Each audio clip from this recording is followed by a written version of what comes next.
প্রতিবাদের বাংলায় অমিল উৎসবের স্পন্দন। এরই মাঝে উৎসবে ফেরার বার্তা মুখ্যমন্ত্রীর, আর তাতেই ক্ষুব্ধ আন্দোলনকারীরা। মুখ খুলেছেন তিলোত্তমার বাবা মাও, সরব বিরোধীরাও।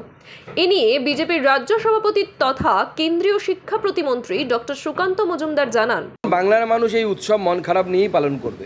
আমাদের দেবী দুর্গা আসেন, আমরা প্রত্যেক বছরই উমাকে তার নিজের ঘরের মেয়ের মতো বরণ করি, তাকে নিয়ে উদযাপন করি, কিন্তু এবার বাঙালি মন খারাপ করে পালন করবে। মাননীয় মুখ্যমন্ত্রীর আনন্দ উচ্ছ্বাস হয়েছে, উনি ওনার ভাইপো ভাতিজাদেরকে নিয়ে আনন্দ করুন, কোনো অসুবিধা নেই।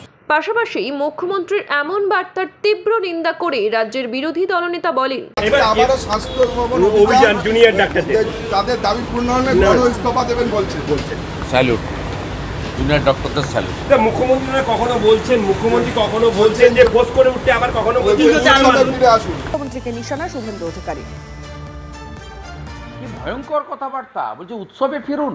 এই নৃশংস বর্বরচিত অমানবিক হৃদয় বিদারক ঘটনাকে কলমের খোঁচায় বন্ধ করে দেবেন, তার সব ভুলিয়ে দিবেন।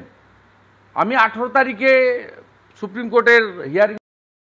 মুখ্যমন্ত্রীর বক্তব্যে বেজায় অসন্তুষ্ট তিলোত্তমার পরিবার। তার মা বলেন, আমার ঘরেও দুর্গাপুজো হতো, আমার মেয়ে নিজে করতো, সেটা তো আমার বাড়িতে তো কোনোদিন আর দুর্গাপুজোর আলো জ্বলবে না।